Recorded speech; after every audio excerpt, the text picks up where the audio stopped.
Well, hello, and thanks for watching another episode of ARFCOM News, your twice-weekly dose of the finest 2A propaganda.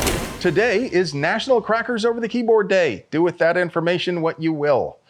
Now, I would never wish harm on a fellow human being, but sometimes the hardest learned lessons are the best learned, and a delegate to the DNC just learned a real hard lesson about personal defense when he was mugged in Chicago. There is undeniably some pretty thick irony in this, what with Chicago and the DNC both being famously anti-gun. Now, you know we don't do party politics here, but there's no denying police state enthusiasts are statistically more common in the Democrat Party. And the irony gets even thicker when you find out this delegate was from Texas.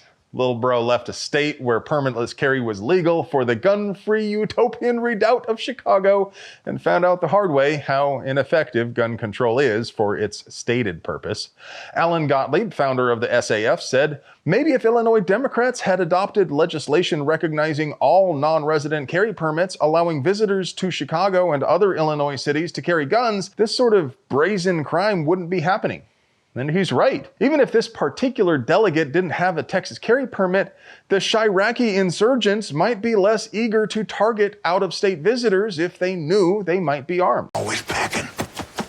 But it would be impossible for us to produce quality 2A propaganda without sponsors, so let's pay some bills. Today's video is sponsored by Vortex. Their new Defender line features a constant on emitter and shake awake, so it is always ready. We've been running their new Defender line of red dots hard since before launch. They found a home on all of our guns, whether for concealment, competition, or anything in between.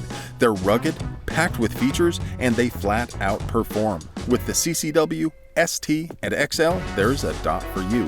And let's not forget their no questions asked VIP warranty that covers just about anything. And by Hydra. Finally, AR platform and 9mm enthusiasts can agree. The Mark 15 Hydra modular rifle can get you up and running right out of the box. Start off with the 9mm H5 modular rifle, which uses MP5 style mags, or the SMG 9C that uses Colt style mags.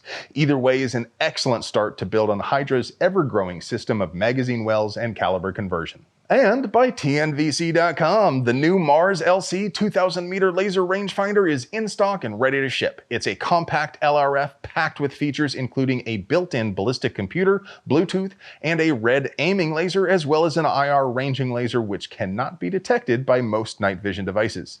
Check out TNVC.com for all the details.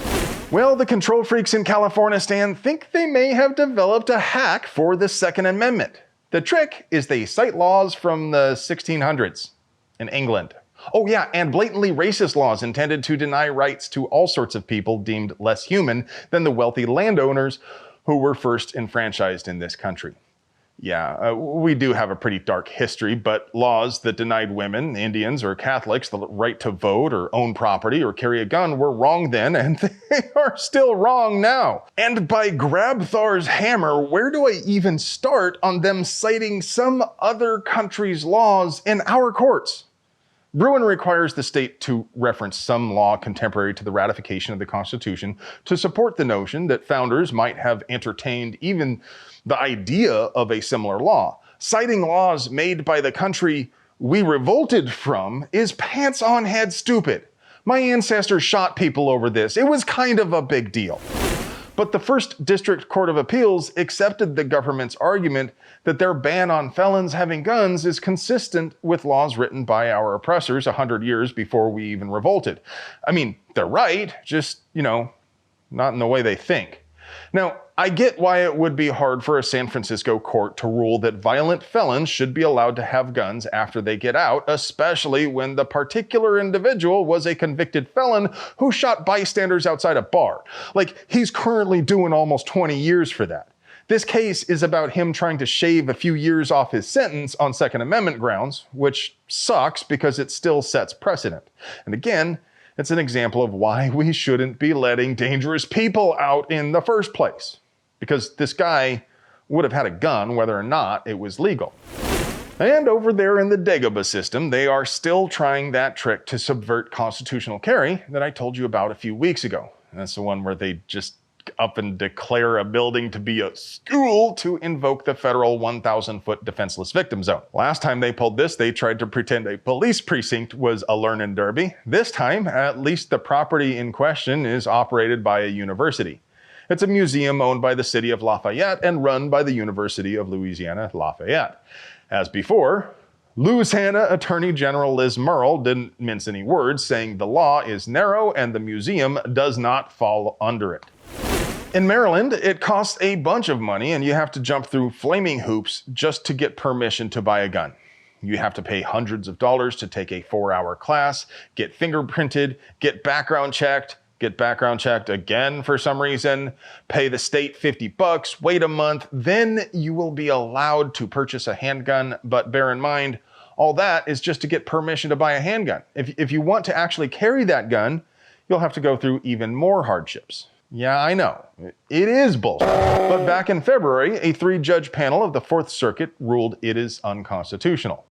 Duh. Unfortunately, last Friday, an en banc panel, that's the whole 4th Circuit, ruled it is just fine because it's a shell issue permit, so it doesn't actually prevent anyone from exercising their right to bear arms. Except for a single mom taking the bus to work 2 jobs, the cost of a police surplus handgun and ammo is already something she has to save up for months. This additional burden could take the rest of her life. The next step is the Supremes, and while it is pretty clear how they would rule, it's not so clear whether they would accept the case. It's very likely they would wait until there is a circuit court split before taking the case. And in the meantime, we could easily see a national permit to purchase, because losses like this signal to the authoritarians that they can click the ratchet another notch.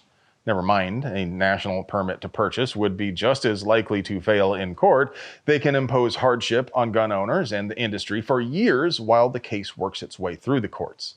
And that means feeding and watering whole herds of lawyers. So to help the folks fighting this battle, please take a second to go to marylandshellissue.org and click donate. Come on, you were just going to spend that money on one of those rad nylon 12-gauge bandoliers anyway. Man, I gotta apologize, folks. I don't know what happened to all of that ass we were kicking, but there were a lot of L's in this episode. Sorry, it was kind of a downer. I hope this moment of zen cheers you up. Here's my brand new, it's called a Marit automatic 12 gauge. Let's see what it do.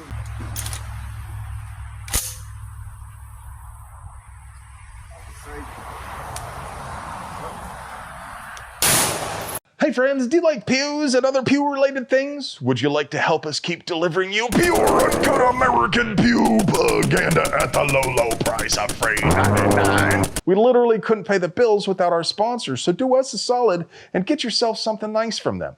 You deserve it. I love you.